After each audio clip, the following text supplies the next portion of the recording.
Hello, my project is modern portfolio optimization using artificial intelligence and machine learning. For many people, investing in the stock market can seem like an intimidating task. There are a lot of stories in the media about the stock market's erratic behavior, where fortunes are made and lost in a blink of an eye.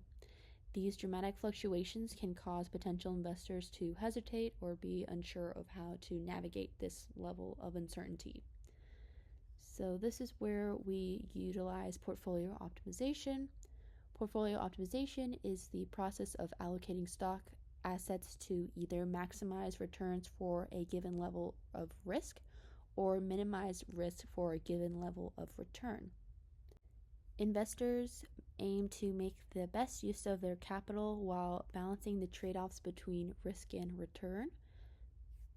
Portfolio optimization is a critical tool for investors as it helps them navigate market uncertainties and make informed decisions about asset allocation. Traditionally, modern portfolio theory, or MPT, has been the cornerstone of portfolio optimization.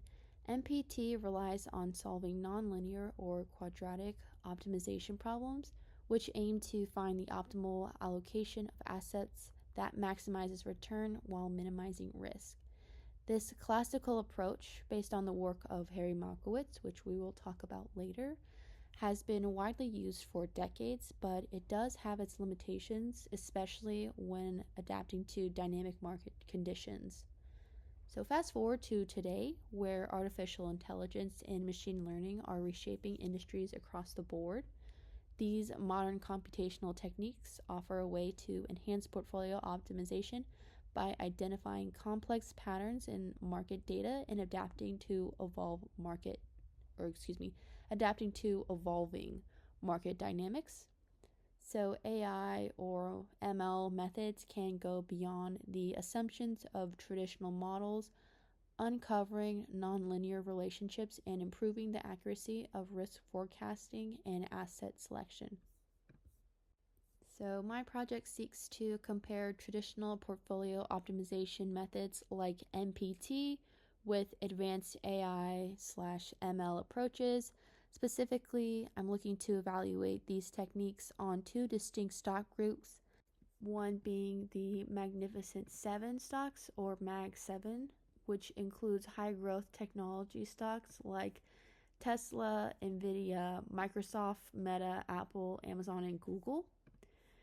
And the other stocks I'm looking into are the Dow Jones 30 or DJ30, which consists of stable, well-established blue chip stocks. So through this comparison, I aim to provide an insight into how modern AI and ML techniques can enhance portfolio management strategies and offer new opportunities for optimizing risk-adjusted returns in the financial markets. Now let's take a step back and explore the historical development of financial theory, which has evolved significantly over the past century.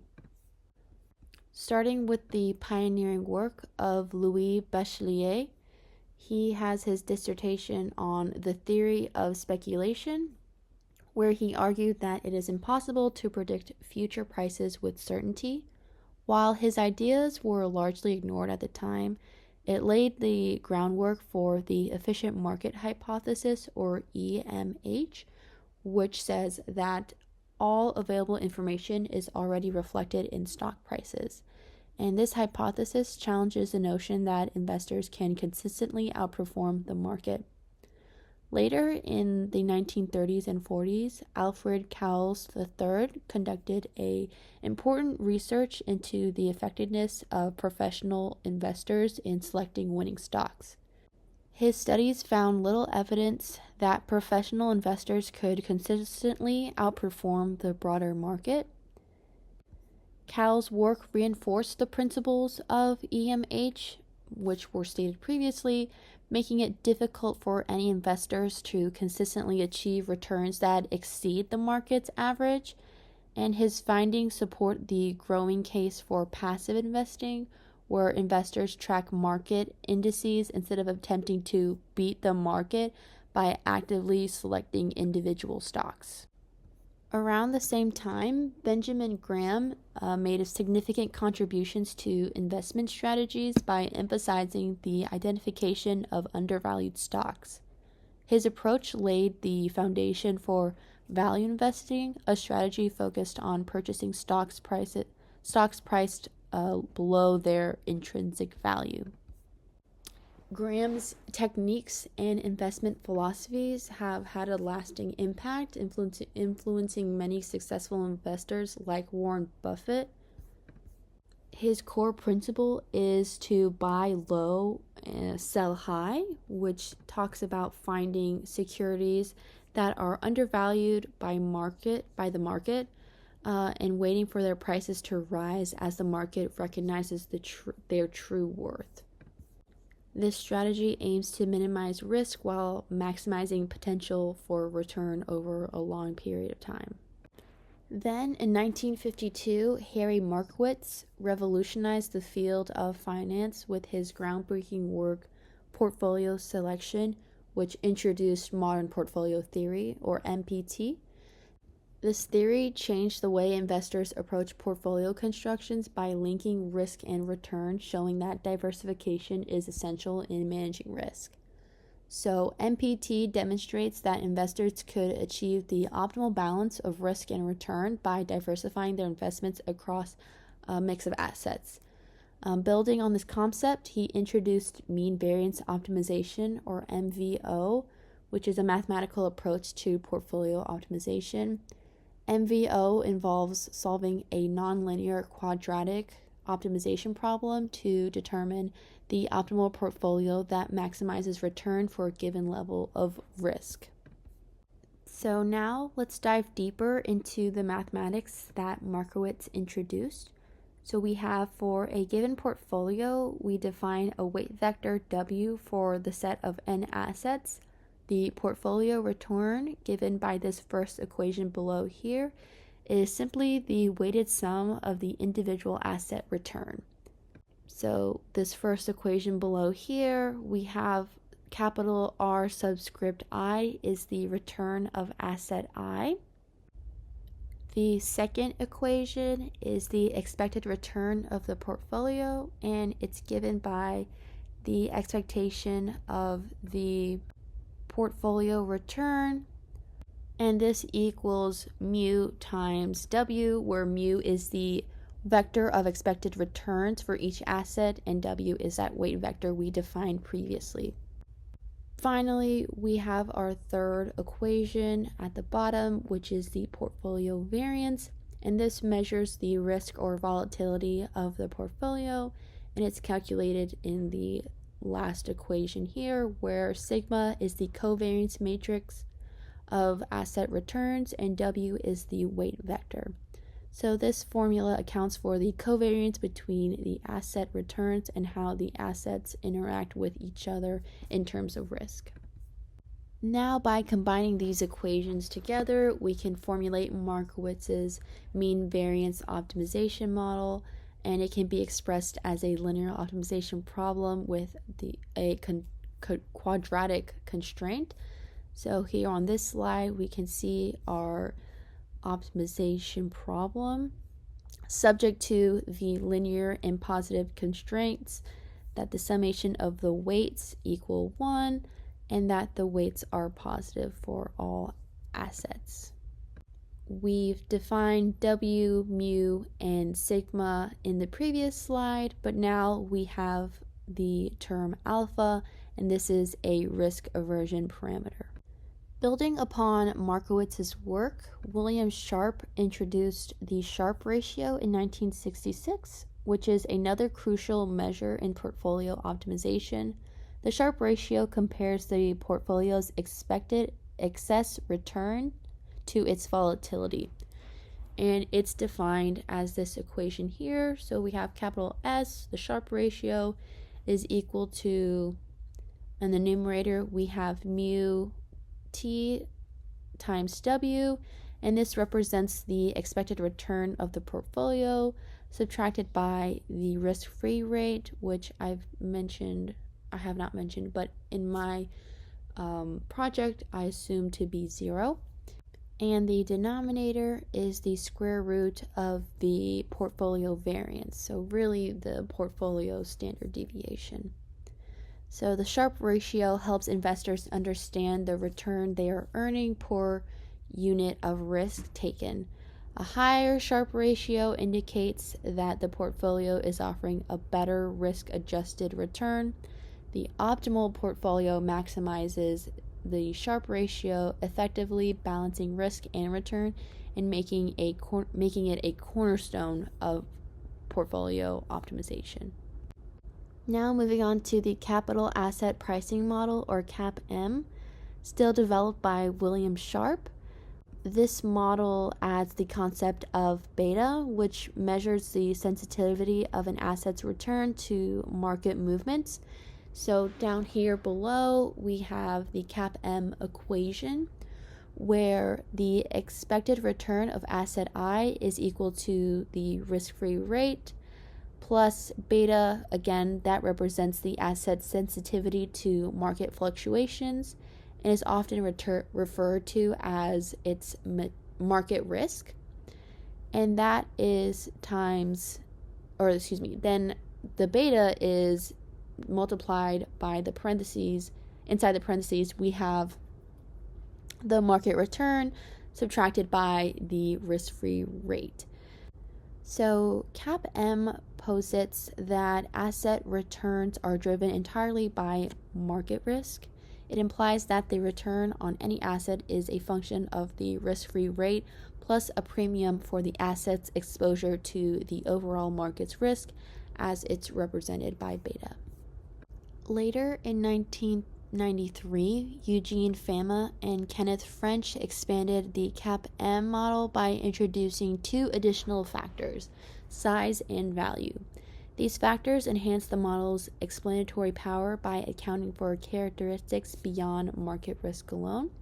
So here down below we have the expanded model. We can see that it follows the CAPM model. However, we have two more terms, which is the expectation of RSMB, and that represents the size premium, or small minus big, which accounts for the tendency of smaller companies to outperform larger ones.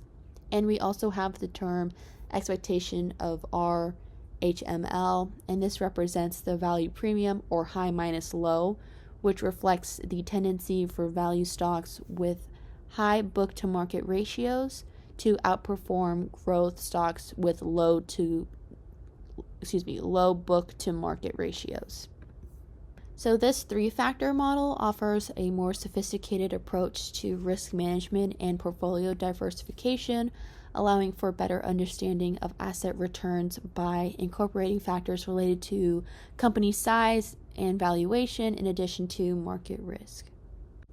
Now, in more recent advancements in AI and ML, they have significantly transformed the landscape of portfolio optimization.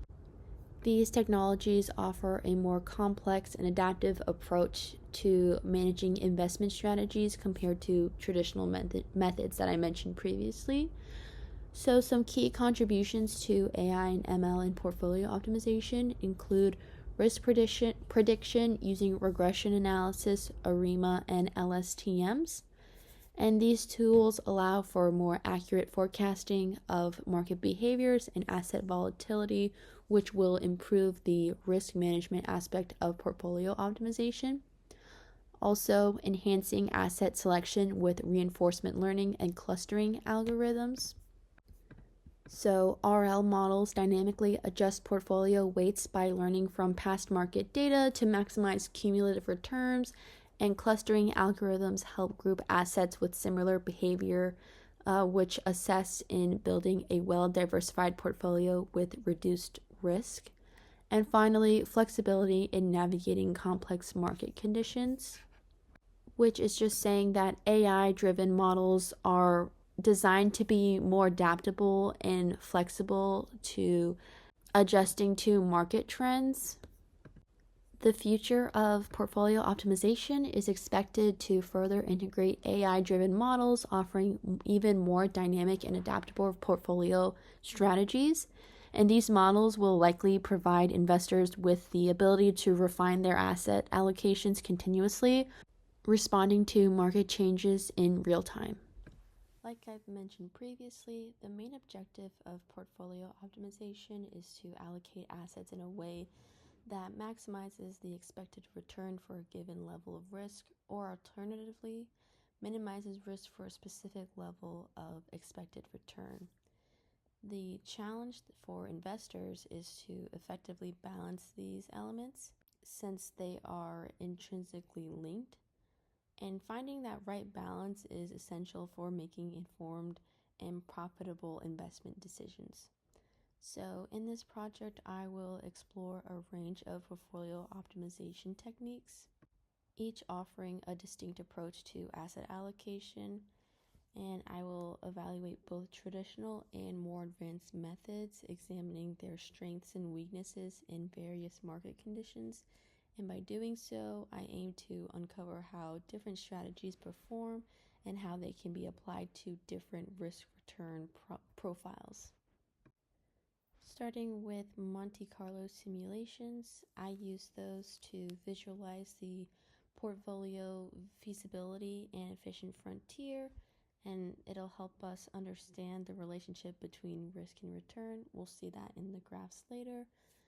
But describing what the efficient frontier is, so the efficient frontier represents the upper boundary of the feasibility space where portfolios are optimized to provide the best expected return for a given level of risk.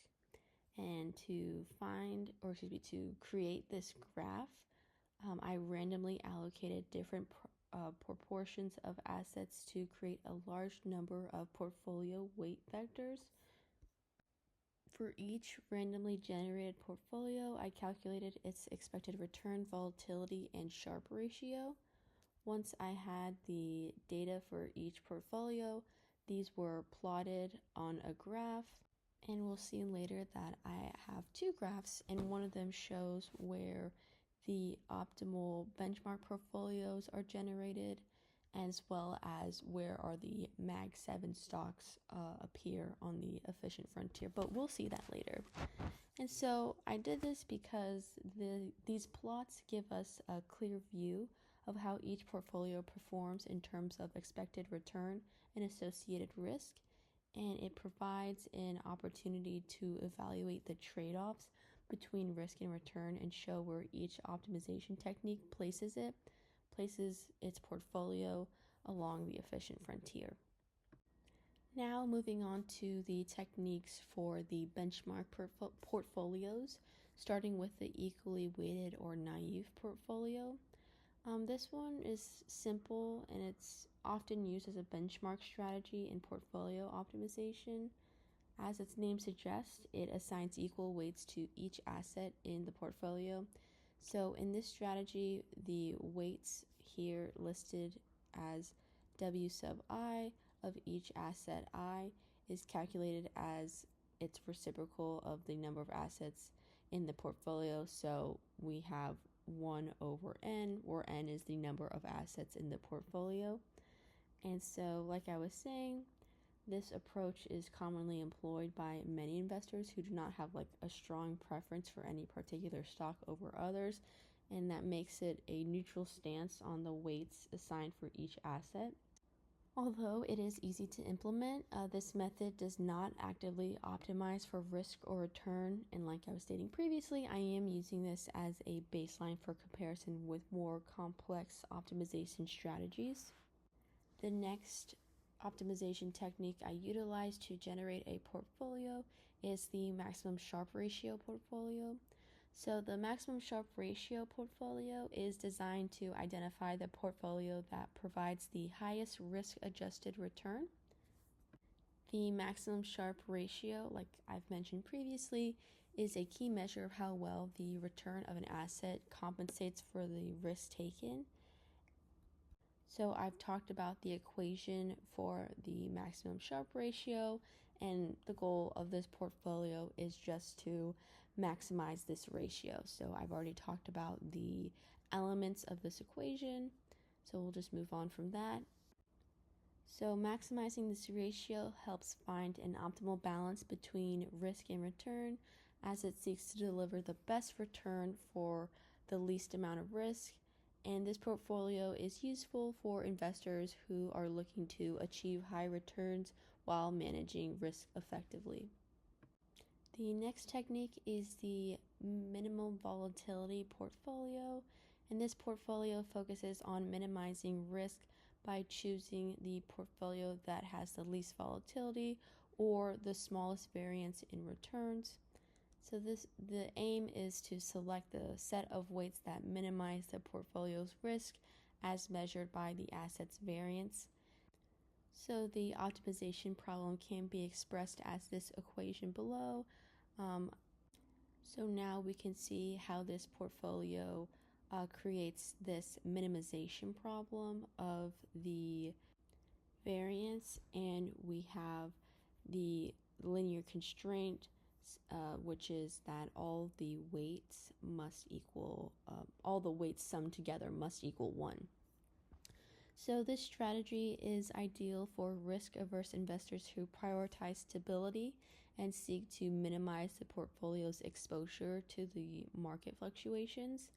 And this portfolio with the least risk lies at the leftmost point of the efficient frontier, which is something we'll see later.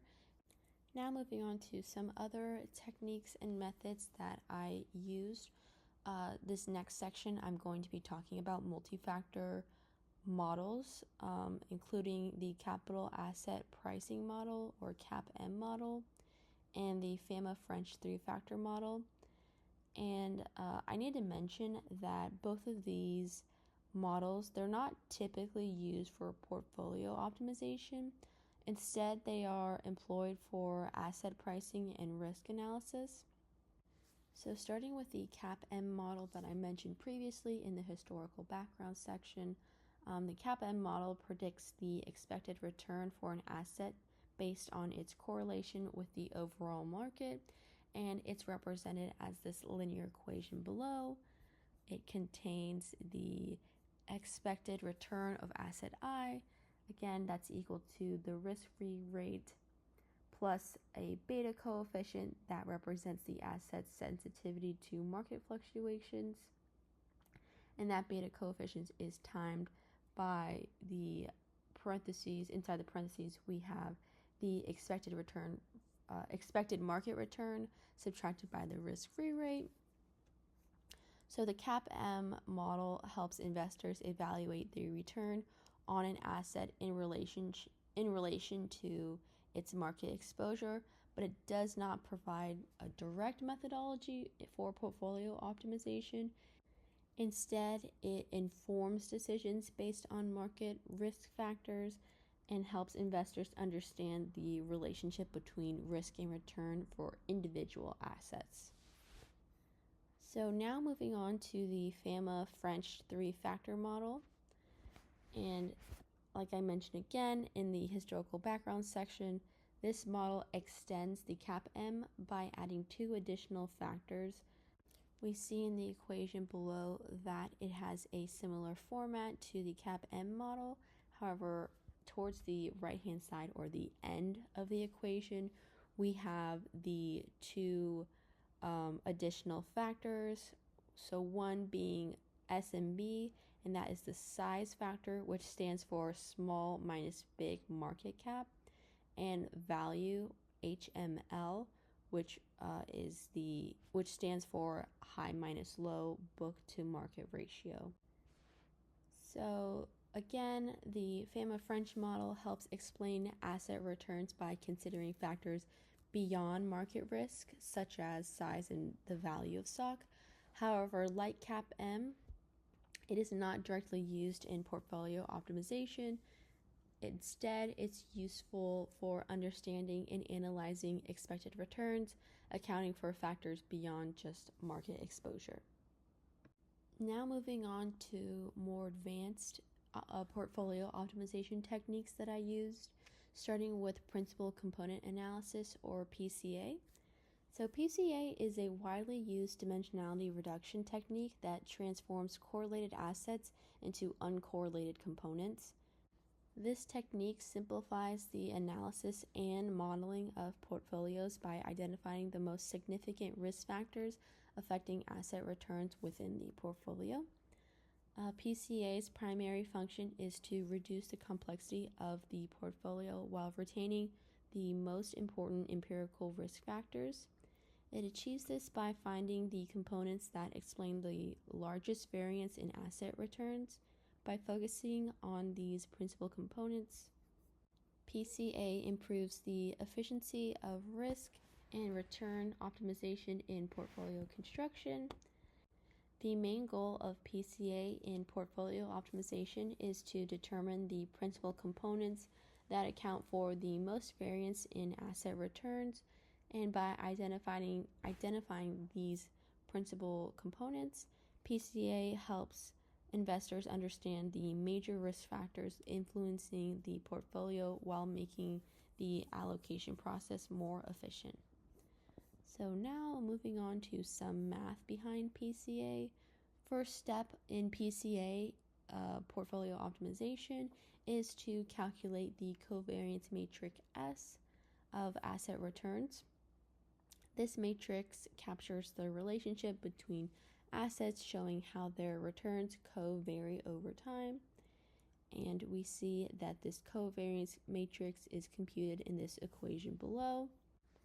S is equal to 1 over n, where n is the number of observations, times by the summation from 1 to n of the difference between the return vector for the nth observation and the mean return vector.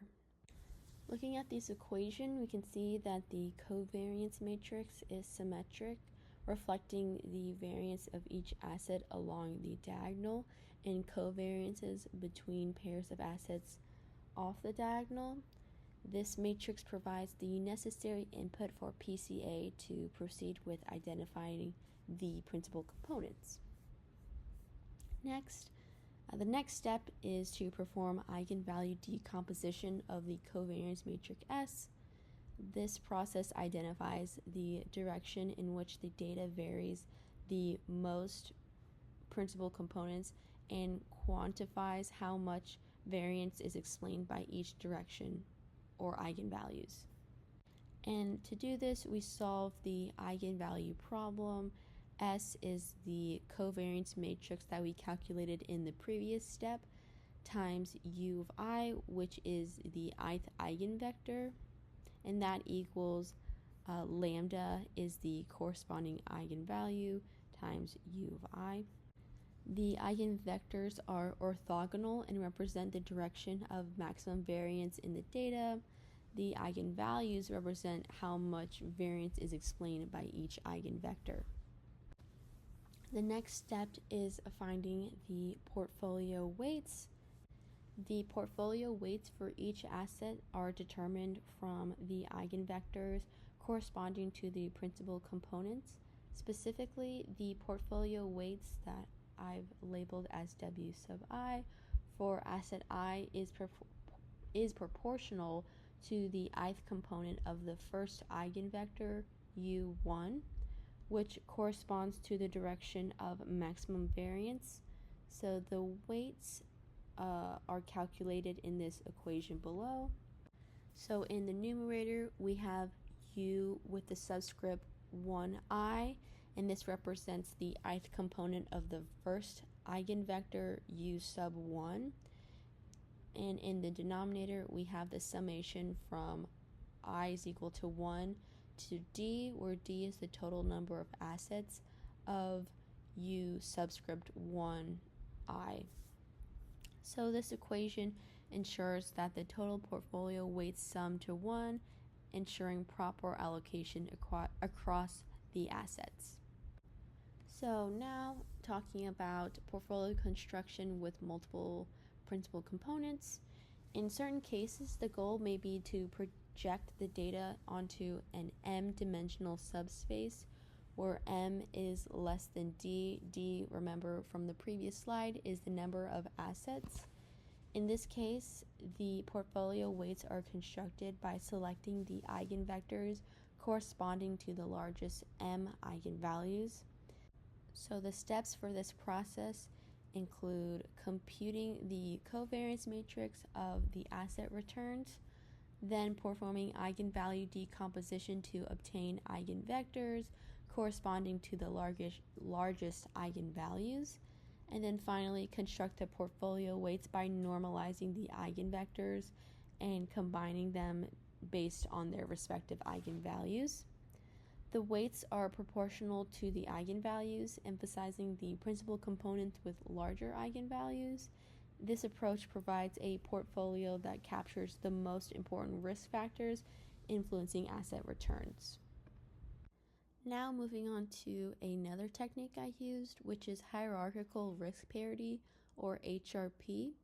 HRP offers a more robust alternative to traditional portfolio optimization methods that I mentioned previously by combining hierarchical clustering with risk parity principles. This approach involves three main steps to construct a diversified and stable portfolio. The first is hierarchical asset clustering, then quasi-diagonalize of covariance matrix, and the third and last step is recursive bisection and inverse variance allocation. So now let's move on to explain the math behind these steps, starting with hierarchical asset clustering. So this is the first step, like I said before, in hierarchical clustering based on the correlation matrix of asset returns.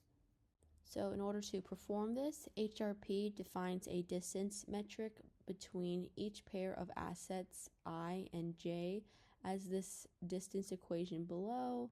Inside the square root, we have 1/2 times by, inside the parentheses, 1 minus rho with the subscript ij, where rho is the correlation between asset I and J. So with this metric, assets with similar behaviors will have smaller distances, allowing them to be grouped together.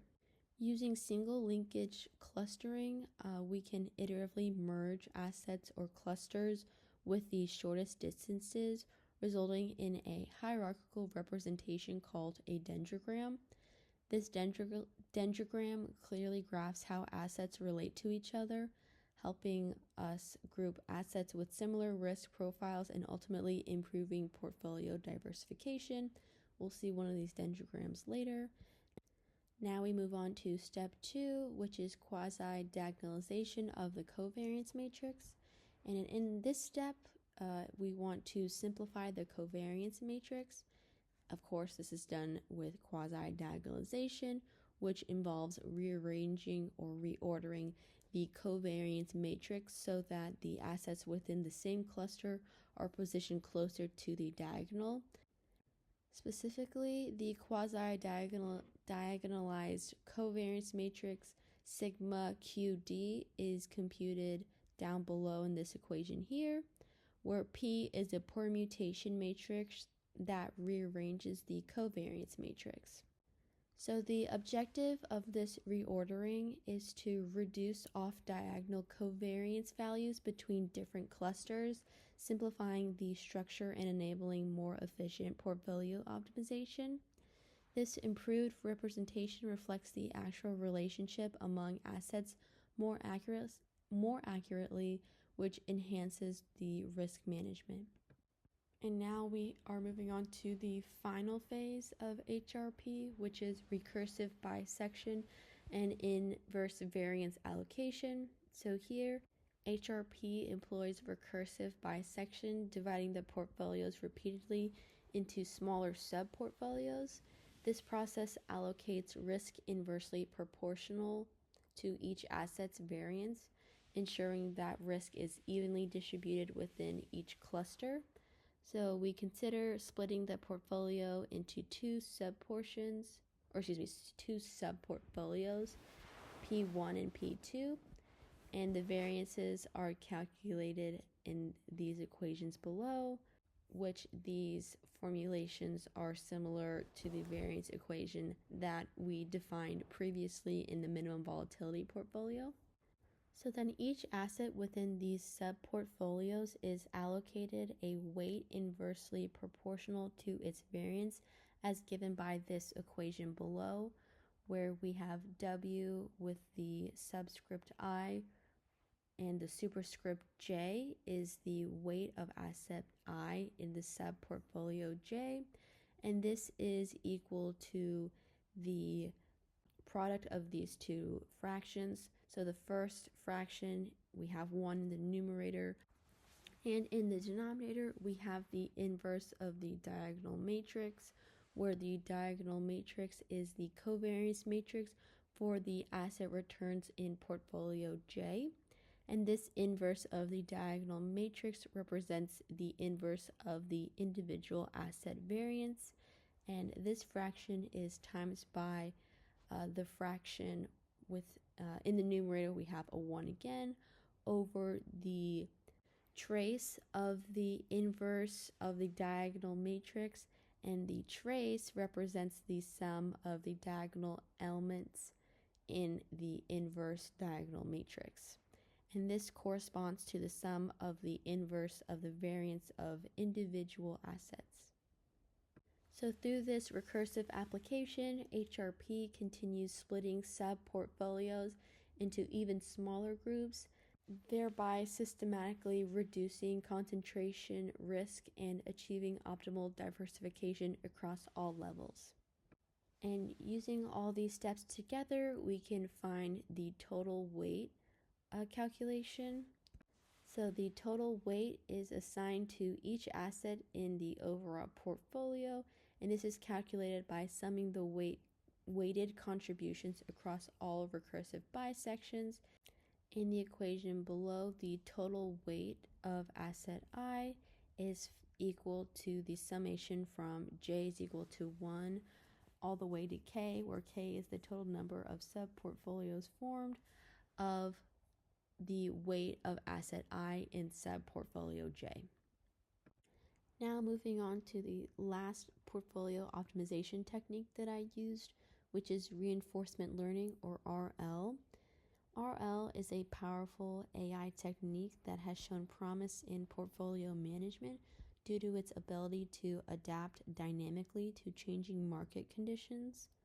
Unlike traditional portfolio models that rely on static assumptions or fixed forecasts, RL learns from real-time market data, adjusting assets' weights over time by training agents to learn a policy function based on rewards. And this ongoing adjustment of portfolio weights is known as portfolio rebalancing, and this is a core function of the RL portfolio optimization technique. So the RL process in portfolio optimization uses several useful elements. The first one being the agent, and the agent in this case represents the portfolio manager or algorithm responsible for making decisions about asset allocation. The second is the state. The state represents the market conditions or financial environment that at a given time, including market indicators such as asset correlations or other financial metrics. Next, we have the action, and the action taken by the agent involves adjusting the asset allocation or rebalancing the portfolio in response to the state. And then next we have the reward. The reward is the feedback received based on the portfolio's performance, typically related to its risk-adjusted return or, for example, Sharpe ratio. And then finally, the environment. The environment is the market or financial system in which the agent operates, providing feedback that influences future actions. So RL uses techniques like Q learning and policy gradients to maximize long-term portfolio performance. Now moving on to mathematical foundations of RL. So in RL, the agent's objective is to find an optimal policy denoted as pi star that maximizes the cumulative reward over time. This policy dictates the best action to take based on the current state of the market. The framework for RL can be represented as these equations below. Starting with the total cumulative reward. So the total cumulative reward is represented as G of subscript T, and this is the return or cumulative reward at time step T, and it represents the total future reward starting from time T, and that is equal to the summation from k is equal to 0 to infinity of the product. And our first term in this equation is gamma raised to a power of k, and gamma is the discount factor, which is between 0 and 1. And this factor determines how much future rewards are worth compared to immediate rewards. So if gamma equals 1, future rewards are as valuable as immediate rewards. And if gamma is equal to 0, the future rewards are completely disregarded. And this gamma raised to a power of k is multiplied by r with the subscript t plus k plus 1, and this represents the reward received at time t plus k plus 1. So this means that the reward is considered at each time step t plus k plus 1, starting from t plus 1 and moving forward. The next equation is the value function v of s, and this estimates the long-term reward of being in state S. So v of s is equal to this expectation, which says that the expected return g with the subscript of t, given that the agent is in state S at time t. So this value function represents the expected cumulative reward starting from state S at time t. Next, we have the q value function, which is q of s comma a, and this measures the expected reward from taking action A in state S. So q of s comma a is equal to the expected return, or g subscript t, given that the agent is in state S at time t and takes action A. So this expectation represents the total reward starting from time t after taking action A, with the subsequent reward discounted by gamma. And so the goal is to maximize the q value function, which is represented as q star of s comma a, which guides the agent in selecting the best action in any given state. Next, to compute these values, RL uses the Bellman equation, which offers a recursive way to calculate the value function for or Q value. First, we have the value function for value-based reinforcement learning, and this is formulated used by the defined equations from before. So V of S is the value of state S, and it's equal to the expected long-term reward for being in state S and following a certain policy. So that's what the expectation equals, but now defining the terms inside the expectation, we have capital R with subscript t plus 1. This is the reward received at time step t plus 1. Gamma is the discount factor, which determines how much future rewards are valued compared to the immediate rewards. Remember, this is on a scale from 0 to 1. And then finally, we have V of capital S with subscript t plus 1, and this is the value function at the next state S, capital S of t plus 1, which represents the expected future reward after transitioning to state S, capital S with the subscript t plus 1. Next, we have the Q value function for Q learning. So this function is Q of S comma A and is a model-free reinforcement learning algorithm that helps the agent learn the optimal policy. So Q of S comma A is the Q value for state S and action A, and it estimates the expected future reward for taking action A in state S following a certain policy. So now, seeing the terms inside the expectation, I have already defined most of these terms, but this maximum statement here represents the maximum Q value for all possible actions of A prime at the next state, capital S subscript of T plus 1. And this term is the key idea behind Q learning, in that it assumes the agent will always choose the best possible action in the future state. So the goal is to maximize the Q value for each state action pair. Next, deep Q learning, or DQN, further enhances RL for portfolio management by using a deep neural network to approximate the Q value function. The DQN update rule minimizes the loss between the predicted Q value and the target Q value, and the loss function is represented as this equation here, where lowercase r is the immediate reward. We have gamma that we've defined previously, and now in the maximum statement we have a theta term that are the weights of the target network. And this approach helps to stabilize learning by reducing the variance in Q value updates.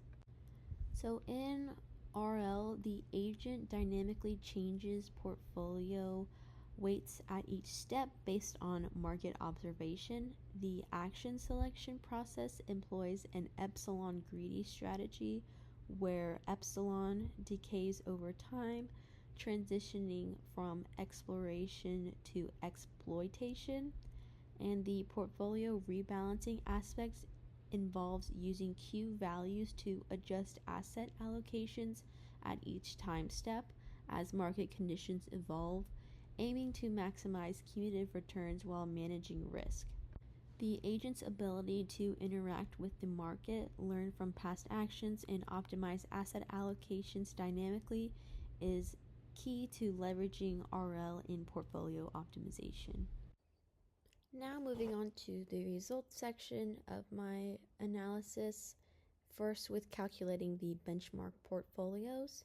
So the benchmark portfolios are built from using the Magnificent 7 or Mag 7 stocks, and this includes Amazon, Google, Apple, Microsoft, Tesla, Nvidia, and Meta. And the data that I used spans from January 1st of 2021 to December 31st of 2023, with historical adjusted closing prices retrieved from Yahoo Finance. The daily returns were calculated from these prices and annualized to compute expected returns, and the covariance matrix of returns were calculated to capture the correlation and variance across the assets. And again, I evaluated these three portfolios on this data, and the portfolios include the equal weight portfolio, maximum Sharpe ratio portfolio, and the minimum volatility portfolio. Now looking at the performance metrics for the benchmark portfolio weights from 2021 to 2023, in evaluating the performance of the different portfolio allocation strategies, I examined three key metrics, which are the return, volatility, and Sharpe ratio. So the equal weights portfolio had a return of 23.49%, a volatility of 32.03%, and a Sharpe ratio of 73.34%. So the naive portfolio again assigns equal weights to each asset. This portfolio has an okay return. However, the volatility is quite high relative to the other strategies. Despite this, the Sharpe ratio for the equally weighted portfolio indicates that the return was relatively favorable for the risk it took. Next, the maximum Sharpe ratio portfolio has a return of 47.72%, a volatility of 44.38%, and a Sharpe ratio of 107.54%. So again, this maximum Sharpe ratio portfolio is designed to maximize the risk-adjusted return. So this portfolio outperformed others in terms of both return and Sharpe ratio. With that said, it did come with a higher volatility, reflecting a more aggressive risk-return trade-off. Despite the higher volatility, its Sharpe ratio suggests that it's well optimized, that it is a well optimized portfolio for the risk taken. And finally, the minimum volatility portfolio has a return of 19.67%, a volatility of 26.11%, and a Sharpe ratio of 75.34%. And again, the minimum volatility portfolio, it aims to minimize the risk, which results in a lower return compared to the other two portfolios. Nevertheless, its Sharpe ratio indicates it still provides a good risk-adjusted return, making it an appealing choice for risk-averse investors. So like I was stating in the portfolio optimization techniques sections, I utilized Monte Carlo simulations to help visualize the feasibility space in Efficient Frontier. The efficient frontier is the curve of optimal portfolios with the best trade-off between risk and return. So if a portfolio is below the efficient frontier, then those portfolios are suboptimal. This also represents the feasibility space, and the feasibility space is visualized with random portfolios and optimal portfolios that are positioned along the frontier. So this Monte Carlo simulation helps investors in choosing a portfolio that best matches their risk tolerance and return objectives. So in the next slide, we can see the efficient frontier with portfolio allocations. On the left-hand side, this shows the plot of the efficient frontier with the three benchmark portfolios on this frontier. So looking at this plot, we can see the maximum Sharpe ratio portfolio, and this portfolio lies at the ideal point on the frontier, offering the highest return for a given level of risk, and it is represented by the black diamond symbol. The minimum volatility portfolio minimizes risk but provides a relatively lower return, and it's represented by the black cross symbol. And then finally, the equal weights portfolio, we can see on the efficient frontier that it offers a more balance in between maximum Sharpe and minimum volatility portfolio. But it is a less efficient portfolio in terms of risk return trade-off, and this portfolio is represented by the star symbol. And then on the right hand side, this plot shows how the Mag 7 stocks are plotted on the official frontier, and the different stocks are shown as colored markers, and they contribute to varying risk return profiles. So looking at the rightmost area of this efficient frontier, we have the blue circle being Amazon, the purple diamond being Tesla, and the green kind of thinner diamond being Apple. And these stocks are very close to the point on the previous efficient frontier graph that is kind of in the area where the minimum volatility portfolio lies. So these stocks are positioned at a lower risk level with moderate returns. Next, moving to stocks that are starting to move outside of the feasibility space. Down below, represented as this orange cross, we have Google. And this Google stock is positioned at an area that has a very high volatility but low expected return. Now looking at the right of the feasibility space where the portfolios are starting to be less concentrated, we have a kind of reddish orange star that represents Microsoft. And this stock has the same level of expected returns as Amazon, Apple, and Tesla. However, it has very high volatility. And then all the way to the right of the kind of like towards the end of this chart, we have a pink triangle, and that represents Meta. And it has, again, the same level of expected returns as Apple, Amazon, and Tesla. However, it has very high volatility.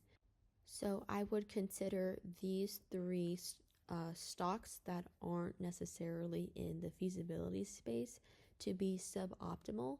However, there is one more stock that I did not mention that is also not in this feasibility space, and that is this stock that's in the upper right hand corner of the graph, and is the brown or tan triangle, and that represents NVIDIA stock. So this stock has a very high volatility, but not as high as Meta. However, it does offer the highest expected return. So this stock mostly represents the maximum Sharpe ratio portfolio as shown in the left-hand plot.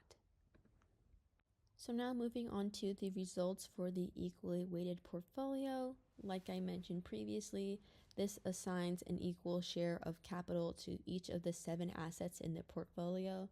So using the equation that I defined previously, the weights are equal to 1 over 7, 7 being all the number of stocks in the Mag 7. So each asset in the portfolio receives an allocation of 14.29%.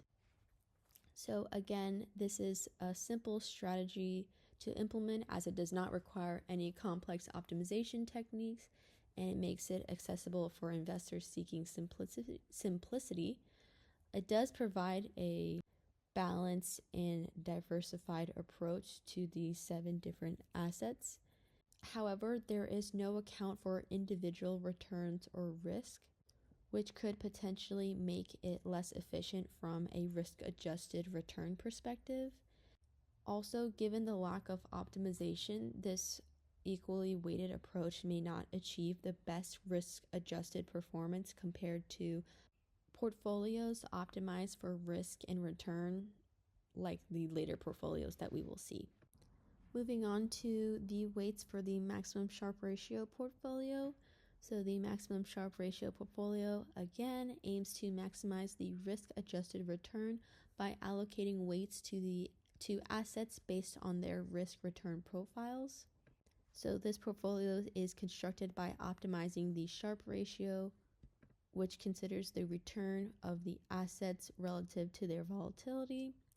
So what these results should show is that this portfolio allocates more assets with higher risk-adjusted returns, like how we saw in the efficient frontier plots. That would be stocks like NVIDIA. And this ensures that the portfolio achieves the highest return for the least amount of risk. So in the case of the Mag 7 stocks, here are the resulting allocations. Starting with the smallest weight allocations, we have Amazon at 0.89%, Meta at 1.56%, Microsoft at 4.27%, Google at 2.09%, and Tesla at 6.37%. So that's a majority of the Mag 7 stocks, and these stocks have the lowest allocations, likely due to their high volatility or low level of expected returns, or a combination of both of these aspects.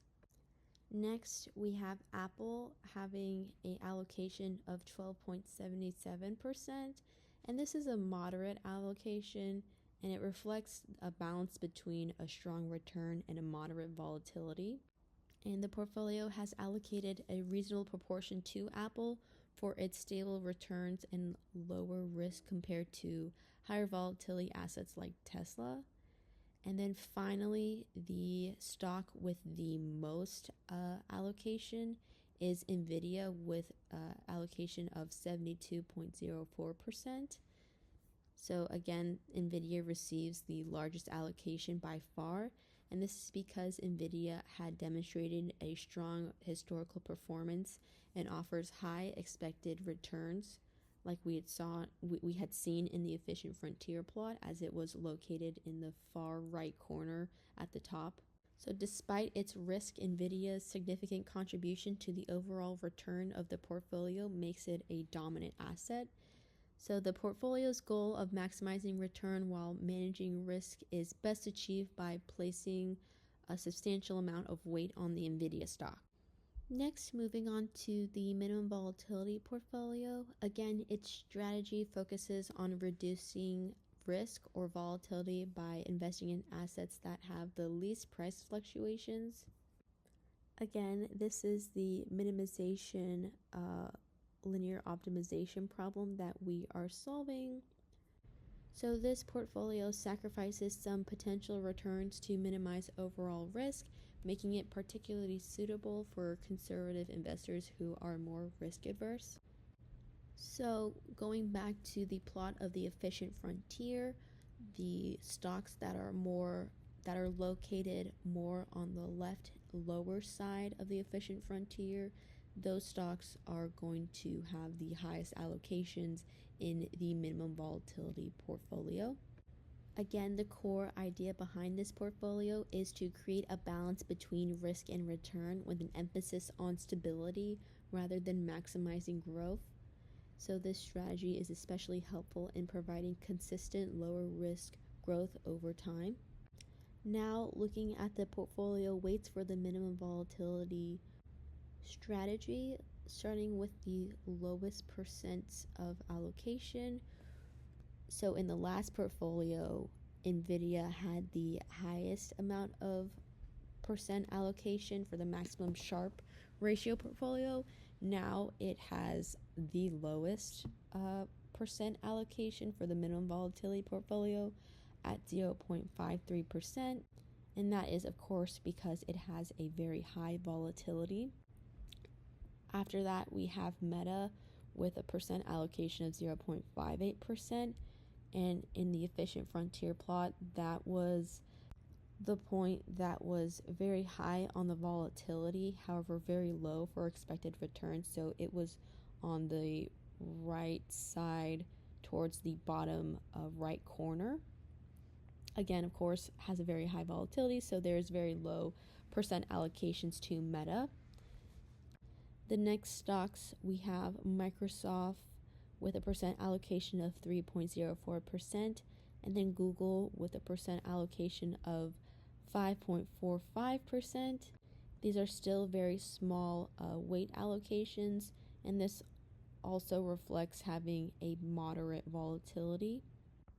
Now looking at the stocks that were clustered together on the leftmost side of the efficient frontier, we have Apple with a percent allocation of 16.72%, Tesla with a percent allocation of 32.18%, and finally Amazon with a percent allocation of 41.50%. On the efficient frontier, all of these stocks showed to have small volatilities with respect to expected returns. However, Amazon appeared to be at the leftmost point of the efficient frontier, meaning that it had the smallest volatility out of all 7 stocks. So that is why Amazon has the highest percent allocation in this portfolio. So next, I tested these weights using forward testing for all 3 benchmark portfolios, and these benchmark portfolios were analyzed using actual market data from 2024. So basically, I applied the weights that were derived from the historical data, so 2021 to 2023, and I applied it to data spanning from January to December of 2024 to see how well these weights would perform with future data. So this performance can be shown with the cumulative return graph, and it shows the 3 portfolios along with the market, which is S&P 500, over the course of 2024. And we can see that the maximum Sharpe ratio portfolio in the yellow kind of tannish line consistently outperforms the other two portfolios, and it has a very steep rise in cumulative returns, especially towards the end of 2024. The equal weights portfolio, shown with the blue line, it shows a solid upwards trajectory, but its return barely matched that of the max Sharpe ratio. It does show a more conservative risk return trade-off.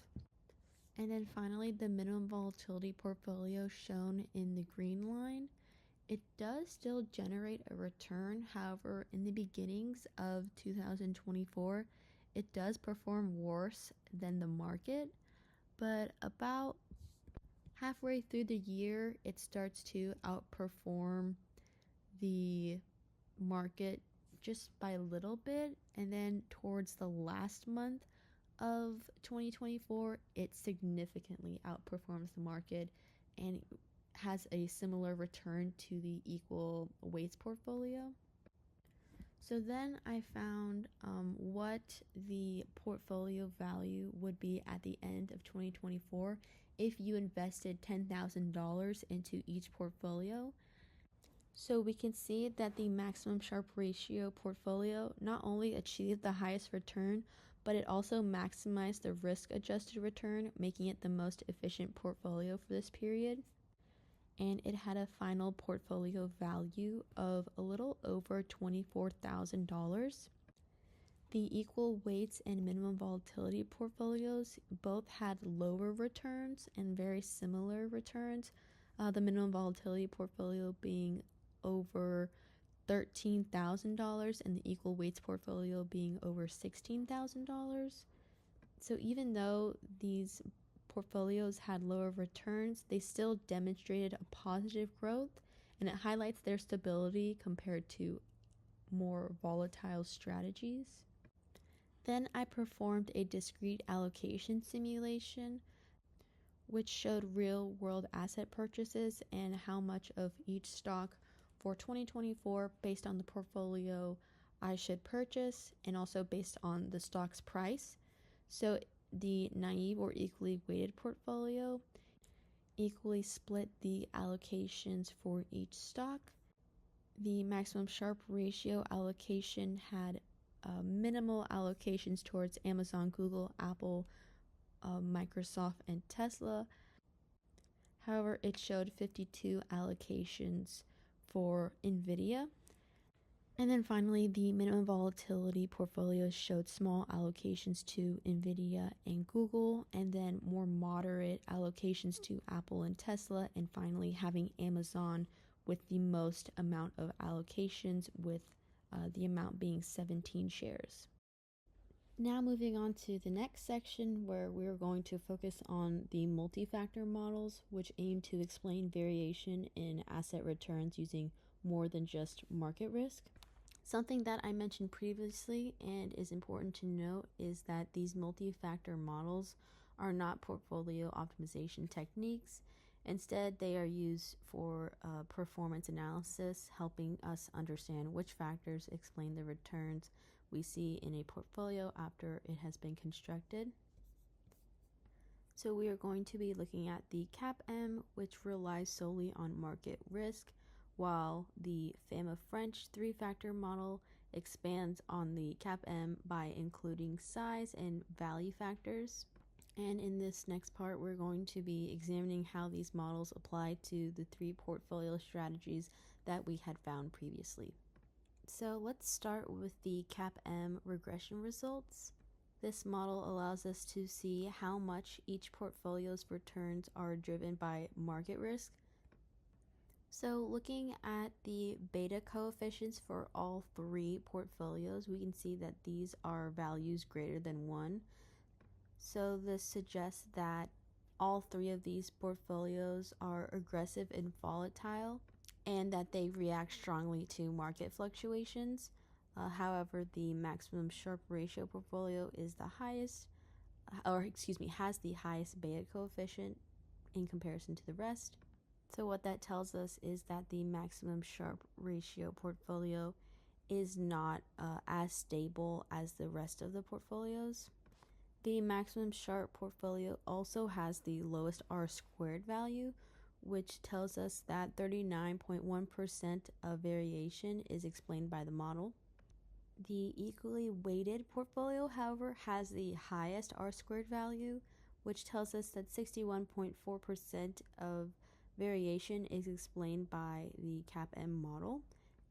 And then the minimum volatility portfolio R squared is a value that's between the maximum Sharpe ratio R squared and the equally weighted R squared.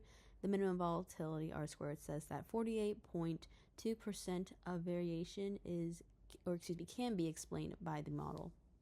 We can see that all of the p-values for all of the portfolios are 0, which suggests that the alpha value is not statistically significant.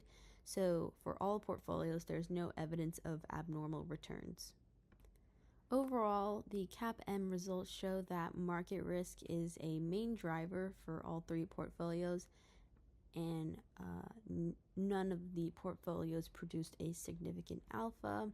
Again, the CAPM is just designed as a diagnostic tool, not for portfolio construction. Next, we will look at the results from the FAMA French 3-factor model, which adds size and value factors to market risk. So starting with the maximum Sharpe ratio portfolio, we can see that the R squared is a little over 50%, which suggests the model explains just over half of return variation. Although it's not listed on this plot, the p-value for the market factor remains the most important and statistically significant. And then we can see that there are negative coefficients for S&B and HML, which suggests that small cap and value stocks actually detract from returns.